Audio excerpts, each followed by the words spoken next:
नमस्कार मोर आध्यात्मिक प्रेमी दर्शक बंधु आज आपण पूजा करने बंद कर दियंतु। बस बहुत हो गला, आपण बहुत पूजा कले। ये पूजा आज आपण बंद कर दियंतु। इचे भिडियोर नामकरण मु एमिति करिछि। ई प्रसंग उपरे गोटे आध्यात्मिक चिंतन को नहीं आमे टिके मानस मंथन करिबा। बस बहुत हो गला, बहुत पूजा पाठ हो गला। आज ठारू पूजा करिबा छाड़ी दियंतु। आसंतु दर्शक बंधु, एही संपर्क रे आज आमे कथा प्रभाव को आगू नहीं चलिबा। ज्योतिष, वास्तु एवं धर्म विषयक मोर ई ऐतिहासिक चैनल को जदि आपण नुआ करी विजिट करिसेंती, मोर वीडियो भलो लागुथिले निश्चित भाव सब्सक्राइब टिए करिवे, लाइक करिवे एवं आपण मानकर प्रिय परिजन पई मोर वीडियो को बहुल परिमाण रे शेयर मध्य करिवे। आमे मंदिर जाउचे, आमे मंदिर जाउचे, घंटी बजाउचे, भगवान को ऊपर फूल दौचे, फूल चढ़ौचे, आमे विभिन्न प्रकार नैवेद्य आदि अर्पण करुछे। भगवान को आमे प्रणिपात होई आमे दंडवत करी आमर मनस्कामना कथा आमे जणाउछे। प्रभु मते अमुक मिली जाऊ, समुक मिली जाऊ, मु तुमको धूप देली, फूल देली, दीप देली, घंटी बजेली, मोर एई आवश्यकता अच्छी, मोर एई मनस्कामना अच्छी, एई मनस्कामना तुम्हें शीघ्र पूर्ण कर दियो प्रभु। भितरे भितरे आमे भगवान को लांच जाचुचे। दर्शक बंधु, आमे कहूचे जे मु पूजा कली, मु पूजा करिदेली, प्रभु मु तमर पूजा करिदेली, बस एबे तमे मो काम करि दियो। एमिति पूजा मो विचार रे पूजा नुहे। ई गोटे सौदा, गोटे कंडीशन, भगवान को प्रति गोटे लांच। मु तुमको एया देली, ता प्रति बदल तुम्हें मते एया दे दियो। तेबे आमर भावना, आमर मानसिकता, आमर भक्ति, आमर धार्मिकता, आमर आत्मिक चेतना, ये सबुर अस्तित्व कौन अहंकार उपर ठिया होइछि? टिके निजको पचारंतु।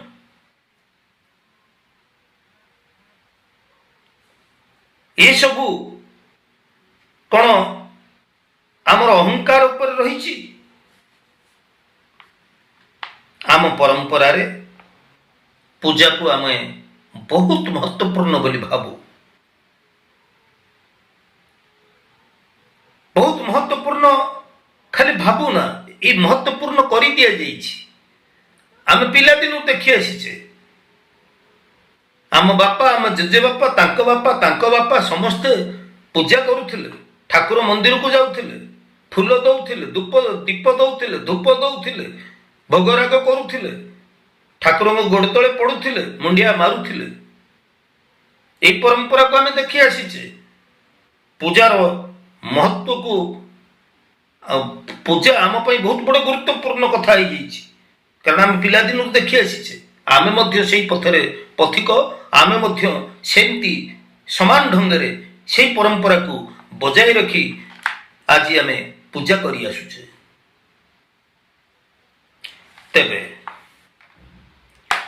जितेबाला मु आज ये वीडियो दउची आपण मानकु एवं मु कहूची बस ବହୁତ ହେଇଗଲା। ଏ ପୂଜା ପାଠ ବନ୍ଦ କର। ଆଜିଠାରୁ ଏ ପୂଜା କରିବା ଛାଡ଼ି ଦିଅ। ଦର୍ଶକ ବନ୍ଧୁ, କଥାଟା ଏ ପ୍ରକାର କଥାଟା ମୁଁ କହିବା ଆଗରୁ ଆପଣଙ୍କ ମନରେ ହଜାର ପ୍ରଶ୍ନ ଉଙ୍କି ମାରିବଣି। ଆପଣଙ୍କ ମନ ହଜାର ଥର ବିଦ୍ରୋହ କରିବଣି। କେତେ ବଡ଼ କଥା ଇଏ, ପୂଜା ଆମେ ଛାଡ଼ିଦେବୁ। ଏମିତି କଥାଟି ହୁଏତ ଆପଣଙ୍କ ଦେହରେ ଯାଇ ନପାରେ, ଆପଣଙ୍କ ଭିତରେ ବିରୋଧାଭାସ ଆସିପାରେ। ଯେତେବେଳେ ମୁଁ କହୁଛି ଆଜିଠାରୁ ଏ ପୂଜାକୁ ତମେ ବନ୍ଦ କରିଦିଅ, ସେତେବେଳେ ତମ ମନ ବିଦ୍ରୋହ କରୁଥିବ। ମନରେ ଅନେକ ମୋତେ ମୋର ଏଇ କଥାକୁ କାଉଣ୍ଟର କରିବା ପାଇଁ ତୁମ ମନ ଭିତରେ ଅନେକ ଗୁଡ଼ାଏ ଭାବନା ସୃଷ୍ଟି ହେଉଥିବ। ଏକ କଥା ଆପଣଙ୍କ ମନ ଭିତରେ ବର୍ତ୍ତମାନ ଆସୁଥିବ ଯେ ଯଦି ମୁଁ ପୂଜା ବନ୍ଦ କରିଦେବି ତାହେଲେ ବହୁତ ବଡ଼ ଅନିଷ୍ଟ ହେବ। ମୁଁ ଦୀର୍ଘ ଦିନ ହେଲାଣି ଫୁଲ ପାଣି ଦେଇ ଆସୁଛି, ଠାକୁରଙ୍କୁ ପୂଜା କରି ଆସୁଛି, ଆଜି ପୂଜା ବନ୍ଦ କରିଦେବି, ଏ ଭିଡ଼ିଓ ଶୁଣିକିରି କାଲି ସକାଳେ ମୋର କ୍ଷତି ହେବ, ଠାକୁର ମୋର କ୍ଷତି କରିବେ। ଆପଣ ଯେଉଁ ପୂଜା କରୁଛନ୍ତି ସେ ପୂଜା ଆପଣଙ୍କର ପ୍ରେମରେ ନାହିଁ, ଆପଣଙ୍କର ମନର ଭୟତାରୁ ସୃଷ୍ଟି ହେଇଛି। ଭୟଭୀତ ହୋଇ ଆପଣ ପୂଜା କରୁଛନ୍ତି। ଏ ଭୟ ଆପଣଙ୍କ ଭିତରେ ରହିଛି ଯେ ଯଦି ମୁଁ ପୂଜା ଛାଡ଼ିଦେବି ତାହେଲେ ମୋର ଅନିଷ୍ଟ ଘଟିବ, ଠାକୁର ମୋର କ୍ଷତି କରିବେ, ପୂଜା ବନ୍ଦ କଲେ ନିଶ୍ଚିତ କ୍ଷତି ହେବ। ଏ ଡର, ଏ ଭୟ, ଏ ଆଜିକାର କଥା ନୁହଁ।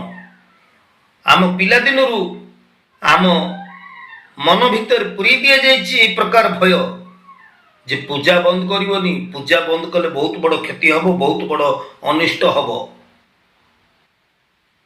ତେଣୁ ଆମେ କ'ଣ କରୁଛେ? ଡରିକି, ଡରରେ ଭୟଭୀତ ହୋଇ ପୂଜା କରୁଛେ। ତେବେ ଯେଉଁ ପୂଜାରେ ପ୍ରେମ ନାହିଁ, ଯେଉଁ ପୂଜାରେ ଭୟ ରହିଛି, ଏ ଡରରୁ ସୃଷ୍ଟି ହେଇଥିବା ବା ଭୟରୁ ସୃଷ୍ଟି ହେଇଥିବା ଭକ୍ତି, ୟାକୁ କ'ଣ କେବେ ହେଲେ ଗୋଟେ ଧର୍ମ ବୋଲି କୁହାଯାଇପାରିବ? ଏମିତି ତ ଆମେ ପ୍ରତିଦିନ ପୂଜା କରି ଚାଲିଛେ ଦର୍ଶକ ବନ୍ଧୁ। ତେବେ ପ୍ରକୃତ ଈଶ୍ୱରଙ୍କୁ କ'ଣ ଆମେ ପାଇପାରୁଛେ? ଆପଣ ନିଜ ମନକୁ ପଚାରନ୍ତୁ ତ। ଏ ମଣିଷର ମନ, ଇଏ ସବୁବେଳେ ମଣିଷକୁ ବ୍ୟସ୍ତ ରଖେ। ମଣିଷର ମନ ମଣିଷକୁ ସବୁବେଳେ ବ୍ୟସ୍ତ ରଖେ। ଆଉ ଏ ମନ ବଡ଼ ଚାଲାକ। ମନ କହିବ, ଦେଖ ମୁଁ ତ ପୂଜା କରୁଛି, ମୁଁ ବଡ଼ ଧାର୍ମିକ ଲୋକ, ପ୍ରତିଦିନ ସକାଳୁ ଠାକୁରଙ୍କୁ ଫୁଲ ପାଣି ଦଉଛି, ଧୂପ ଦଉଛି, ମୁଣ୍ଡିଆ ମାରୁଛି, ଧର୍ମ କରିକି ମୁଁ ଏଇନାକେ ପୂଜା ପାଠ କରିକି ଆସିଛି, ଶ୍ଲୋକ ସ୍ତୁତି ଗୋଟେ ଗାଇଛି, ମନ୍ତ୍ର ଯାହା ଜାଣିଥିଲି ବୋଲିଛି। ମୁଁ ଧାର୍ମିକ କାରଣ ମୁଁ ପ୍ରତିଦିନ ଫୁଲ ପାଣି ଦଉଛି, ପୂଜା କରୁଛି, ଠାକୁରଙ୍କୁ ମୁଣ୍ଡିଆ ମାରୁଛି।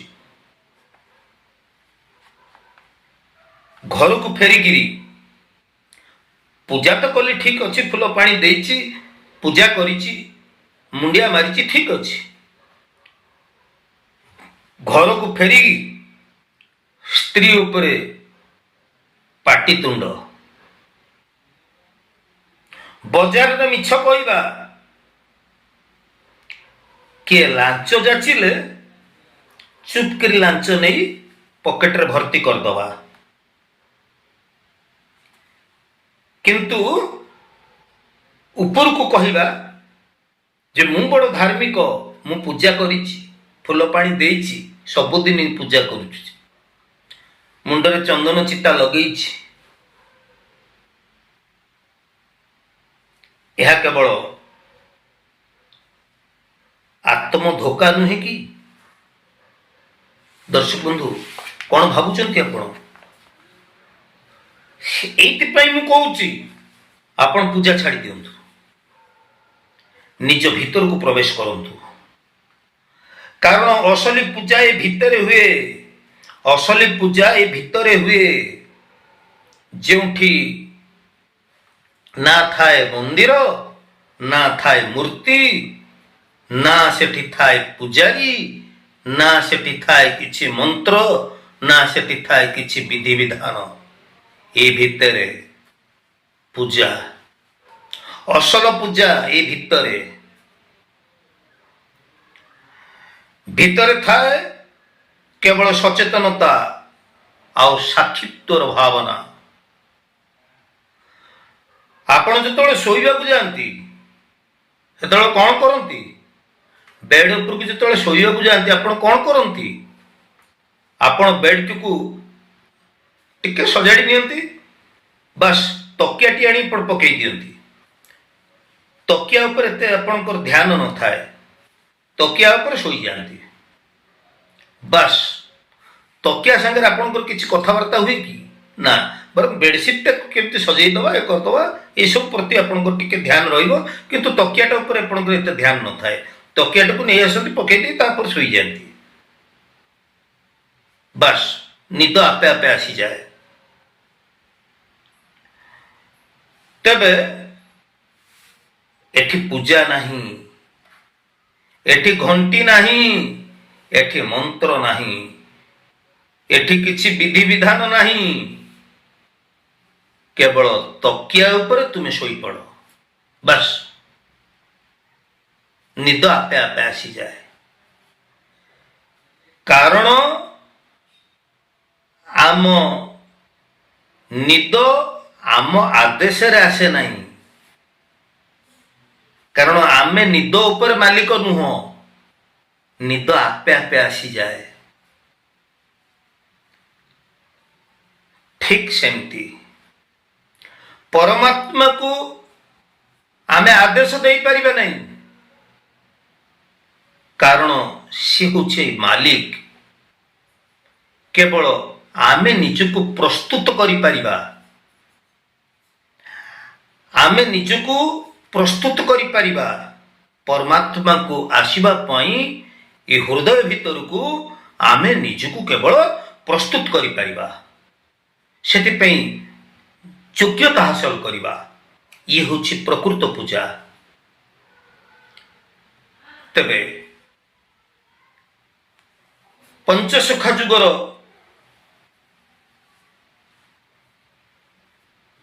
ପ୍ରଭୁ ଶ୍ରୀ ଅଚ୍ୟୁତାନନ୍ଦ ମହାପୁରୁଷ ଲେଖିଛନ୍ତି, ଆତ୍ମାକୁ ଆତ୍ମାରେ ଦେଖ, ଦେଖିଲେ ପାଇବୁ ସୁଖ, ସକଳ ସୁଖ ଉପେକ୍ଷ, ଜ୍ଞାନ ଲଭିବୁ ପ୍ରତ୍ୟକ୍ଷ। ଭଗବାନ ଏଠି ସେଠି କୋଉଠି ନାହାନ୍ତି, ଭଗବାନ ନିଜ ଭିତରେ ଅଛନ୍ତି। ନିଜ ଭିତରକୁ କେବେ ଦେଖିବାକୁ ଚେଷ୍ଟା କରିଛନ୍ତି ଦର୍ଶକ ବନ୍ଧୁ? ଆଜିର ଏହି ଆଧ୍ୟାତ୍ମିକ ଚିନ୍ତନଟି ଆପଣଙ୍କୁ କେମିତି ଲାଗିଲା?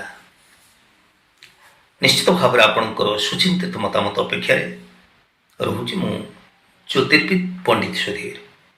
ପରବର୍ତ୍ତୀ ଅଧ୍ୟାୟରେ ପୁଣି ଏମିତି ପ୍ରସଙ୍ଗକୁ ନେଇକି ଆସିବା, ଆଲୋଚନା ଜାରି ରଖିବା। ଆଜି ତ ସମୟ ହେଇଯାଇଛି, ପୁଣି ପରବର୍ତ୍ତୀ ଅଧ୍ୟାୟରେ ଦେଖା ହେବା। ସେ ପର୍ଯ୍ୟନ୍ତ ଜୟ ଜଗନ୍ନାଥ।